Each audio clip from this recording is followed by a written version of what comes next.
கடந்த 4-5 நாட்களாக பாராளுமன்ற எதிர்க்கட்சி தலைவர் ராகுல் காந்தி அவர்கள் அமெரிக்காவில் சுற்றுப்பயணத்தில் இருக்கார். இந்த சுற்றுப்பயணத்தின் நோக்கம் என்ன என்பது பற்றி அமெரிக்காவிலேயே ஊடகத்தினர் மற்றும் இந்திய வம்சாவளியினர் மத்தியிலே மிகப்பெரிய அதிருப்தியை ஏற்படுத்தும் வண்ணம் ராகுல் காந்தியினுடைய பேச்சுக்கள் இருக்கிறது. அவர் சந்தித்த நபர்கள் இந்த தேசத்திற்கு விரோதமாக பாகிஸ்தானின் ஏற்பாட்டிலே பாகிஸ்தானுக்கு போய் இந்தியாவிற்கு எதிராக கருத்துக்களை தெரிவித்த இலாஸ் ஒமர் போன்றவர்களோடு இவர் அளவலாவிக் கொண்டிருக்கிறார். எந்த அளவுக்கு அந்த பெண்மணி she is a senator in America, ஆனால் இன்றைக்கு ரிப்பப்ளிக் பார்ட்டியினுடைய வேட்பாளராக இருக்கின்ற திரு ட்ரம்ப் அவர்கள் இந்த அம்மாவை சூடானுக்கே நம்ம நாடு கடத்தணும், அந்த அளவிற்கு தான் குடியிருக்கிற வசித்து வருகின்ற அமெரிக்காவுக்கு விரோதமாகவும் பாரத நாட்டுக்கு விரோதமாகவும் விஷம் கக்குகின்ற சக்திகளோடு ராகுல் காந்திக்கு என்ன வேலை? அதோடு இல்லை, அங்கே போய் பட்டியல் சமுதாய மக்களுக்கு இதர பிற்படுத்தப்பட்ட மக்களுக்கு ரிசர்வேஷனை காலி பண்ணுவேன்னு பேசியிருக்கார். பாரத நாட்டில் சீக்கியர்கள் டர்பன் கட்ட முடியாதுன்னு ஆயிரக்கணக்கான சீக்கியர்கள் திருமதி காந்தி படுகொலையை தொடர்ந்து கொல்லப்பட்டார்கள் டெல்லியில் காங்கிரஸ்காரர்களார். அதை நியாயப்படுத்தினார் Rajiv Gandhi. when a big tree falls the earth around it is bound to shake அப்படின்னு ஒரு பெரிய ஆலமரம் கீழே விழுந்துடுச்சு, அதனால் இந்த மாதிரி கொலைகள் நடக்கும் தான் அப்படின்னு ராகுல் காந்தியோட தகப்பனார் பேசினார். ஆகவே சீக்கிய சமுதாயத்தை படுகொலை செய்த ஒரு தீய சக்தி காங்கிரஸ் என்பது இன்றைக்கும் கூட ஜெகதீஷ் டைட்டில் இருக்கிறதா நீதிமன்றமே அந்த வழக்கை ஏற்றிருக்கிறது. ஆகவே பாரத நாட்டுக்கு எதிரான சக்திகளை இணைத்து எனக்கு என்ன தோணுதுன்னா, அவர் ஒரு முகமது யூனுஸ் ஆகணும்னு விரும்புகிறார் போல இருக்கு. முகமது யூனுஸ்னால் யார்? இன்றைக்கி பங்களாதேஷில் அரசியலே இல்லாத நோபல் லாரேட்டுங்கிறது வேறு, அரசியலுக்கு அவருக்கு சம்பந்தம் இல்லை. அவர் வெளிநாடுகளின் பப்பெட்டு. அங்கு இருந்த மக்களால் தேர்ந்தெடுக்கப்பட்ட பேகம் ஹசீனா அவர்களை இராணுவத்தின் மூலமாக நீக்கி ஆட்சிக்கு வந்தவர். அந்த மாதிரி பாரத நாட்டில் ஜாதி சண்டைகளை மூட்டி மத கலவரங்களை ஏற்படுத்தி எப்படியாவது ஆட்சிக்கு வந்துவிட வேண்டும் என்று எண்ணுகின்ற ஒரு ராகுல் இன்றைக்கி அமெரிக்காவில் போய் இந்திய விரோத சக்திகளோடு யாரெல்லாம் ஏற்கனவே ப்ரூவன் ஆன்டி இண்டியன்ஸ் அவர்களோட இவர் உறவு வைத்து கொண்டு கூட்டங்கள் ஏற்பாடு செஞ்சு விருந்துண்டு மகிழ்ந்து கொண்டு இருக்கார் அமெரிக்காவில். பாரத நாட்டை பற்றி அவ்வளவு பொய்யான தகவல்கள். 80ல் நாம் ஆட்சியில் இருந்தோம், அன்றைக்கி பட்டியல் சமுதாய மக்கள் கொல்லப்பட்டார்கள் எல்லாம் பேசியிருக்கார். அதாவது நல்லி மசகர் நாம் மறந்துட முடியாது. அஸ்ஸாமில் 7000த்திற்கும் மேற்பட்ட குழந்தைகள் கொல்லப்பட்டார்கள் இந்திரா காந்தி பிரதமராக இருந்த பொழுது. ஆகவே பட்டியல் சமுதாய மக்களோ சிறுபான்மை சமுதாய மக்களோ சீக்கிய பெருமக்களோ வாழ முடியாத சூழ்நிலை காங்கிரஸ் ஆட்சியின் கீழ் தான் நடந்தது. ஆனால் இன்றைக்கி அந்த மாதிரி எதிரி சக்திகளோடு சேர்ந்து கொண்டு ராகுல் காந்தி நடந்து கொண்டு இருப்பது பச்சை தேச விரோத நடவடிக்கை.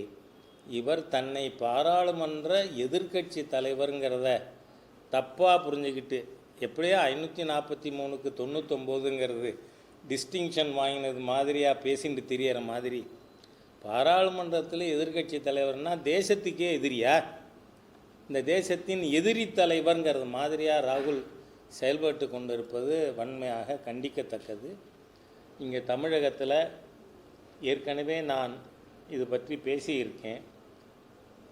இதுவரை 20 ஹெட்ஸில் கல்விக்கு மத்திய அரசாங்கம் நிதி தருகிறது.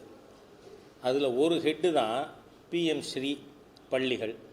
நாடு முழுக்க 16,000 பள்ளிகளில் உள்கட்டமைப்பு வசதிகள், விஞ்ஞானபூர்வமான கல்வி கொடுப்பதற்கான அனைத்து வசதிகளையும் ஏற்படுத்தி தருகின்ற ஒரு திட்டம் அது.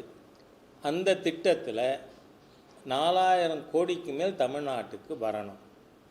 ஆனால் எப்போ வரும்? அந்த திட்டத்தின் கண்டிஷன் வந்து தேசிய கல்விக் கொள்கை, நேஷ்னல் எஜுகேஷன் பாலிசி, அதை ஏற்றுக்கொண்டால்தான். இதை நீங்கள் பார்த்தால் 2023 மார்ச் மாதமே அன்றைய சீஃப் செக்ரட்டரி திரு சிவதாஸ் மீனா அவர்கள் எழுத்துப்பூர்வமாக நாங்கள் இந்த திட்டத்தில் சேர்கிறோம், எங்களுக்கான நிதியை ஒதுக்கி தாருங்கள்னு கேட்டார். இந்த இதில் மெமரண்டம் ஆஃப் அண்டர்ஸ்டாண்டிங் நாங்கள் கையெழுத்திடுகிறோம்னு. ஆனால் அதை செய்யாமல் அதில் பணம் தரலைன்னா, இப்போது போலீஸில் சேர்ந்தால் காக்கி ட்ரெஸ்ஸு யூனிஃபார்ம் போடணும். நான் போலீஸில் சேருமே கருப்பு சிவப்பு யூனிஃபார்ம் தான் போடுவேன்னா அது என்ன பிடிவாதம்? யோசிக்கணும். அறிவற்ற ஒரு ஆர்குமெண்ட்டு. ஆகவே இந்த அரசாங்கம் மக்களை மிஸ்லீடு பண்ணுறதுக்காக இது வாத்தியாருக்கு சம்பளம் கொடுக்க முடியலன்னு, அப்போ அவ்வளோ தூரம் மோசமான நிலையில் இருக்கீங்கன்னு ஒத்துக்குங்க. பல கல்வி கூடங்கள் கூரை கீழே விழுந்துருமோங்கிற அச்சம் மாணவர்களுக்கு இருக்குது. பல பள்ளிக்கூடங்கள் மரத்தடியில் நடக்குது. இந்த மாதிரி இருக்கிறத தமிழ்நாட்டில் நாங்கள் ரொம்ப உயர்வான கல்வி தரோன்னு ஏற்கனவே பல ரிப்போர்ட்ஸ் இருக்குது. 8வது 10வது படிக்கிற மாணவர்கள் 5ஆம் கிளாஸ் தமிழ் பாடம் படிக்க முடியாமல் இருக்காங்க. 4ஆம் வகுப்பில் இருக்கிற கணிதம் போட தெரியாமல் இருக்காங்க. அந்த அளவில் தான் இருக்குது. ஏன்னா ஒரு சின்ன கம்பேரிசன், அரசு பள்ளிக்கும் தனியார் பள்ளிக்கும், ஏன் அரசு பள்ளியில் 1300 பள்ளிக்கூடத்தில் சிங்கிள் டிஜிட் ஸ்டூடெண்ட்ஸ், ஒரு பள்ளிக்கூடத்தில் ஒரு மாணவன் 2 வாத்தியார், ஒருத்தர் பாடம் எடுக்க ஒருத்தர் ஹெட்மாஸ்டர். இந்த அவலங்கள்லாம் எங்கே இருக்குது? தமிழ்நாட்டில் இருக்கிற அரசு பள்ளிகளில் இருக்குது. தனியார் பள்ளிகளில் படிக்கிறவங்க அவங்க எக்ஸல் பண்ணுறாங்க. ஏன்னா நீங்கள் அரசு பள்ளியுடைய தரம் எவ்வளோ குறைஞ்சிருக்குன்னா, நீட்டில் மருத்துவக் கல்லூரியில் சேர்க்கறதுக்கு நாம் அரசு பள்ளி மாணவர்களுக்குன்னு தனி இடஒதுக்கீடு கொடுக்க வேண்டியிருக்கு. ஆனால் எல்லாரோடையும் போட்டி போடுற அளவுக்கு தனியார் பள்ளி மாணவர்கள் இருக்காங்க. ஏன்? அரசு பள்ளியின் கற்பித்தல், அதைத்தான் மேதக ஆளுநரும் சொல்லியிருக்கார். கற்றல் கற்பித்தலில் கற்பித்தலில் குறைபாடு இருக்கின்ற, தரம் குறைவாக இருக்கின்ற சூழ்நிலை இருக்குன்னு. அதனால் நான் என்ன சொல்கிறேன், பல்லாயிரக்கணக்கான மாணவர்கள் வகுப்பறை கிடைக்கும், விஞ்ஞானபூர்வமான உள்கட்டமைப்பு வசதிகள் கிடைக்கும். அதில் என்ன உங்களுக்கு வீண் பிடிவாதம்? நீங்கள் காங்கிரஸ் கூட்டணி மந்திரி சபையில் இருந்தீங்க 2004 to 14. அந்த 2004 to 14 இதே தேசிய கல்விக் கொள்கை இருந்தது. ஆனால் அதில் என்ன இருந்தது? 3வது மொழி ஹிந்தி அல்லது சம்ஸ்கிருதம்னு இருந்தது.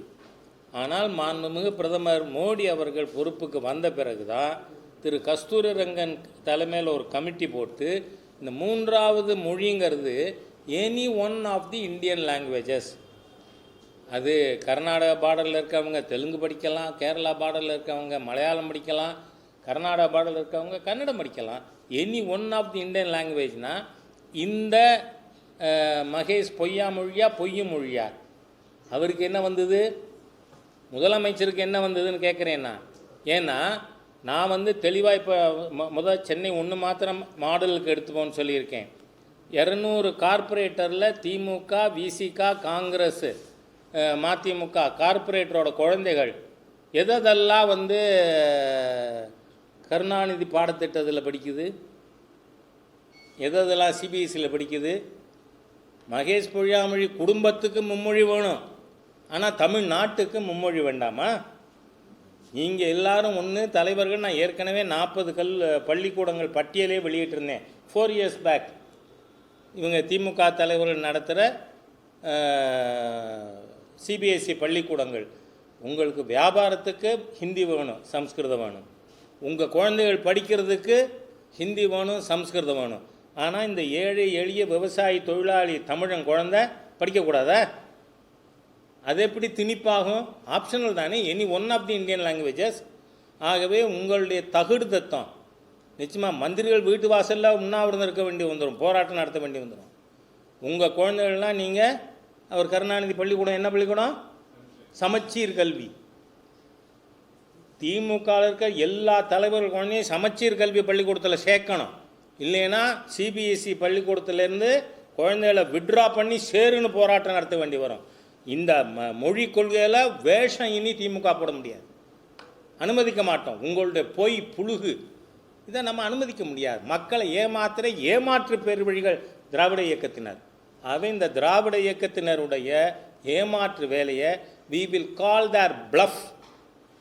ஆகவே நீங்கள் எச்சரிக்கையாக இருக்கணும். இதை மும்மொழி கொள்கை, தேசிய கல்விக் கொள்கை, அது நியூ எஜுகேஷன் பாலிசி இல்லை, national education policy.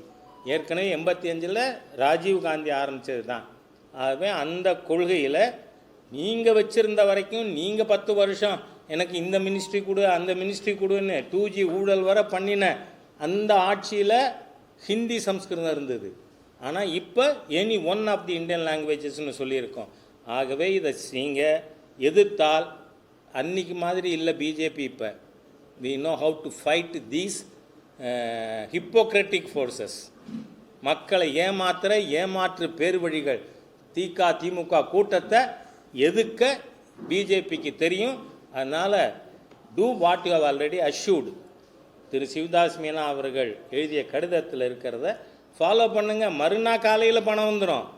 Central government பணம் கொடுக்க மாட்டேன்னு சொல்லவே இல்லை. ஆகவே நான் சொல்கிறதுக்கு எதாவது இருக்குது, நீங்கள் ஏதாவது கேட்கறதுனா கேட்கலாம்.